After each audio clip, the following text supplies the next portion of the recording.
Tell us how the Guardians Holiday Special came about and why were you keen to make it happen?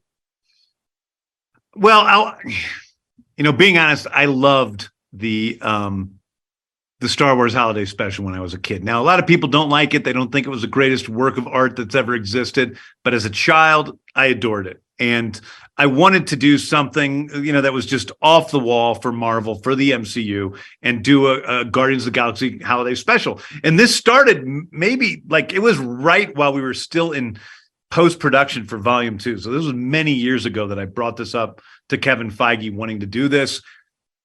Not too surprisingly, Kevin's like, oh, that's a great idea. And so I went off and wrote it in a very short amount of time, and we started developing it. And we were going to put it was before Disney Plus. We were actually going to put it on ABC at the time.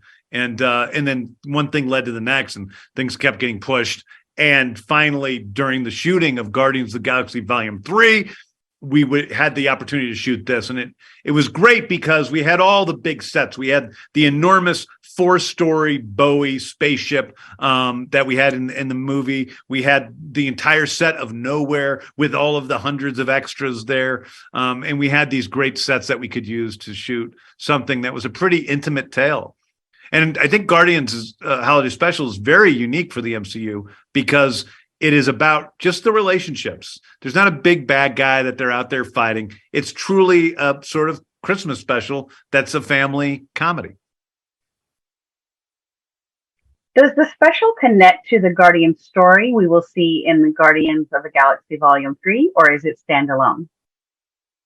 Definitely the Guardians of the Galaxy Holiday Special takes place between Thor and Love and Thunder and Guardians of the Galaxy Volume 3. There's a lot of important things that you learn from the holiday special.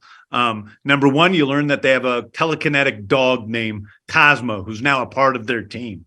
Number two, you learn that they live inside of Nowhere, which they've bought. It's a giant head of a disembodied god that they've bought from the Collector. That's their home base now, and they've saved all these refugees that have come and live with them.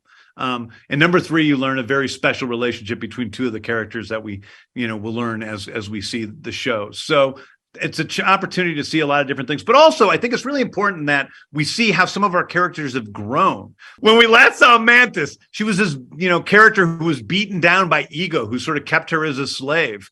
And she was not very outspoken, but now we see how she's become a part of this family of the Guardians, and she's much more willing to state her opinion. She's a much, more developed character that she's grown over these past few years, and she's become best friends with Drax. And he gets on her nerves constantly, but she also loves him. These are all things that we'll see a lot more of in Volume 3.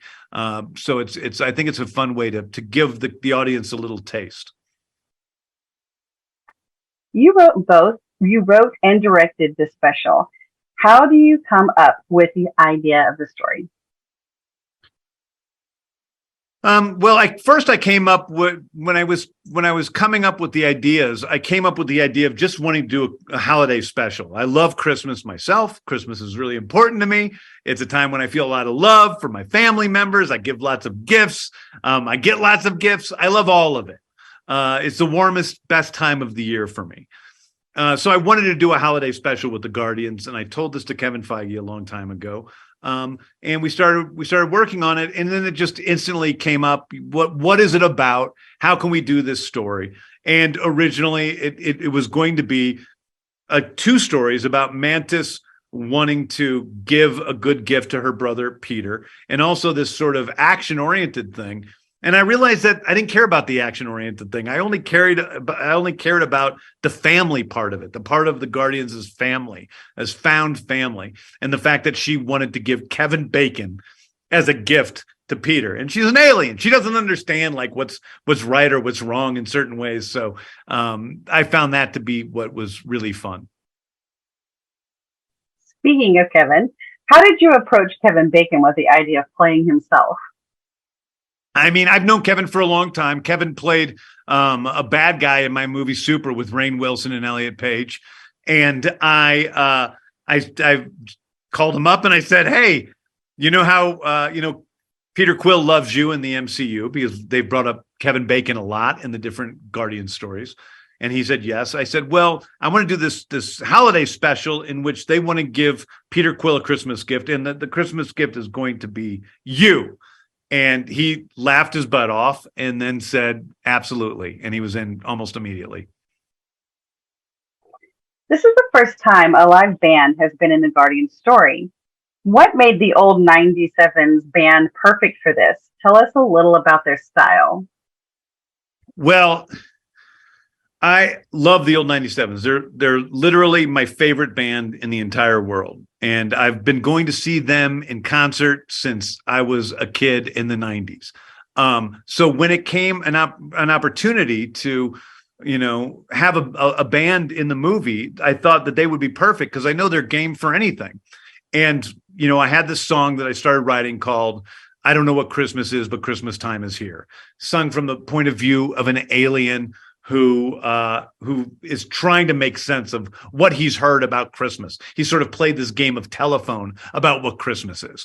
And so I knew that, Rhett has such a great way with humor in his songs. He has such a great way with just finding a real, beautiful melody that he would be the great partner for that. And so I went to him to write the song originally. He did such a great job with that we then decided to put the whole band in alien costumes and make them the band on the planet. And they were great.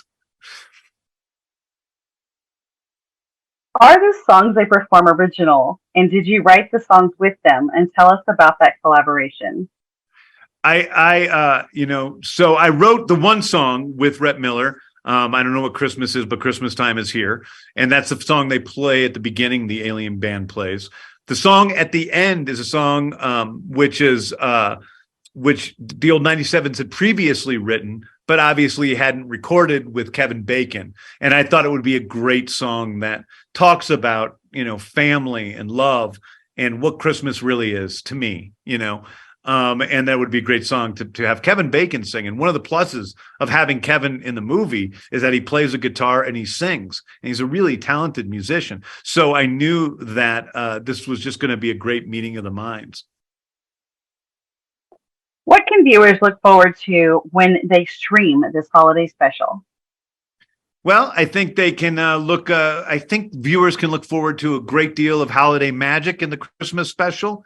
I love the holidays and I love the Marvel fans. And this is my gift to the Marvel fans for the holidays. So I get to have all the things I love together. I hope it's something that whole families can sit down and watch together.